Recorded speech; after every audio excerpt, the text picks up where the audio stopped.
Je pensais qu'il n'y avait qu'une seule langue. Pourquoi y en a-t-il quatre?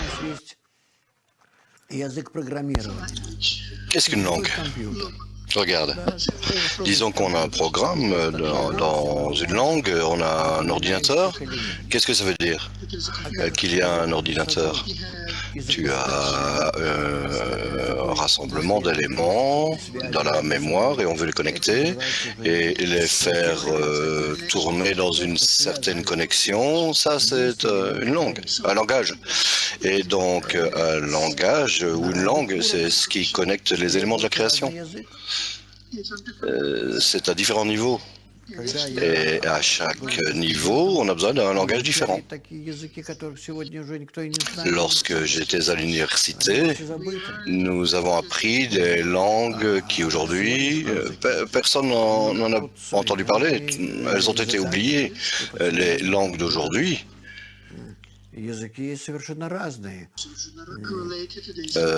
se rapportent aux tâches d'aujourd'hui, aux ordinateurs. Et aujourd'hui, c'est différent. Tu joues aux échecs. Pour jouer aux échecs avec un ordinateur, tu as un langage. Pour faire de la recherche scientifique, tu as un autre langage, etc., etc. Une langue décrit une connexion mutuelle des éléments d'un système.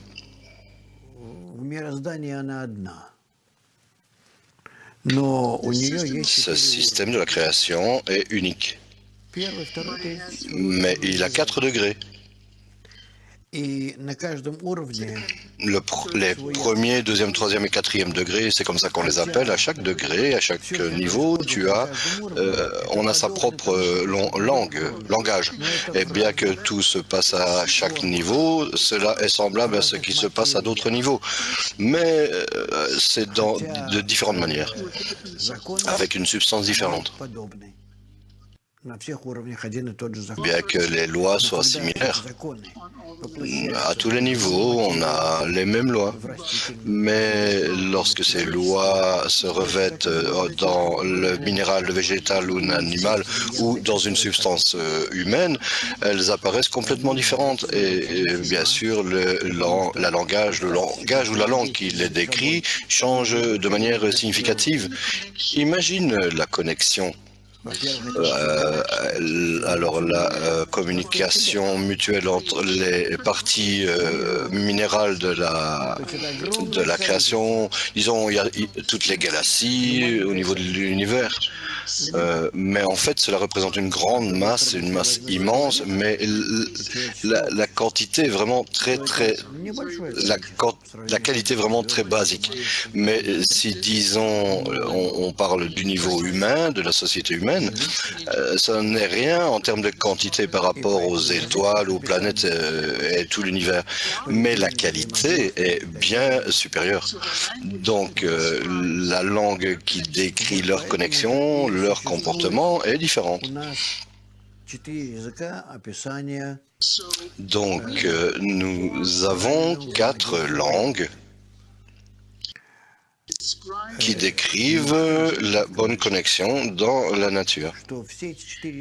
Mais la chose intéressante à propos de la sagesse de la Kabbale, c'est que toutes ces 4 langues, tu peux les utiliser pour décrire chaque niveau du supérieur ou à l'inférieur. Nous utilisons ces 4 langues pour décrire, de manière générale, toute la nature à chaque niveau, à tous ces niveaux. Et nous faisons cela d'une manière intermédiaire. C'est très intéressant parce que dans nos programmes, dans les programmes de nos ordinateurs, c'est impossible.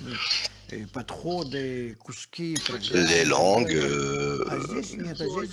sont utilisées pour différentes tâches, différents programmes. Et ici, ce n'est pas le cas. Ici, tu peux les mélanger et les kabbalistes décrivent certains systèmes et pour cela, ils utilisent la langue de la Kabbale. Et pour d'autres cas, dans d'autres cas, ils utilisent le langage de la Bible.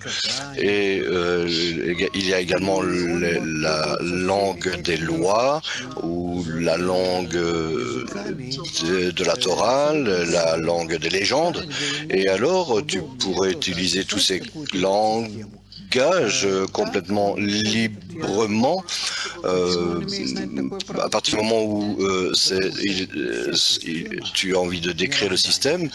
Comment pourrais-tu faire cela? Parce que tout le système de la création est créé selon, disons,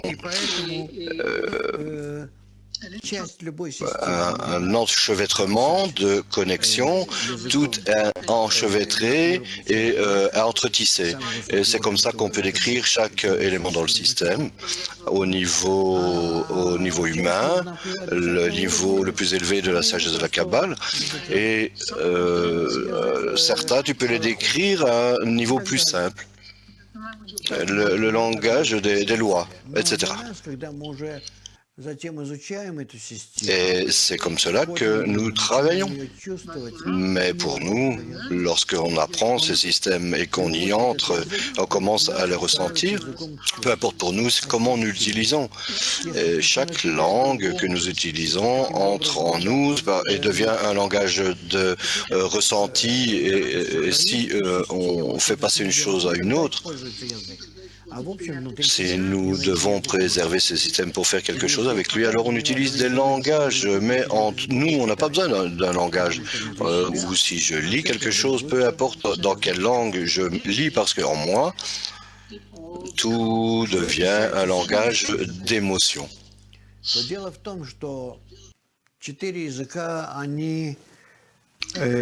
Et concernant ces 70 langues, la fait est que les 4 langues généralement décrivent tout le système, mais en dehors de cela, il y a 70 langues supplémentaires, et c'est à cause que le corps, c'est parce que le corps de chaque, de tous ces phénomènes spirituels, de ces objets, de cette création, a 70 parties, elle contient 10 sphirotes, pardon, et chacune est composée de 7 autres séphirotes. 7 fois 10 égale 70. Donc si nous voulons décrire quelque chose qui symbolise un de ces sous-systèmes, alors peut-être nous devons utiliser un langage très spécifique.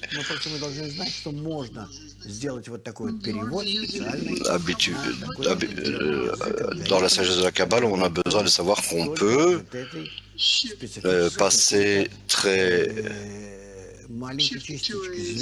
passer à un langage spécifique, un algorithme spécifique qui se rapporte à une partie minuscule.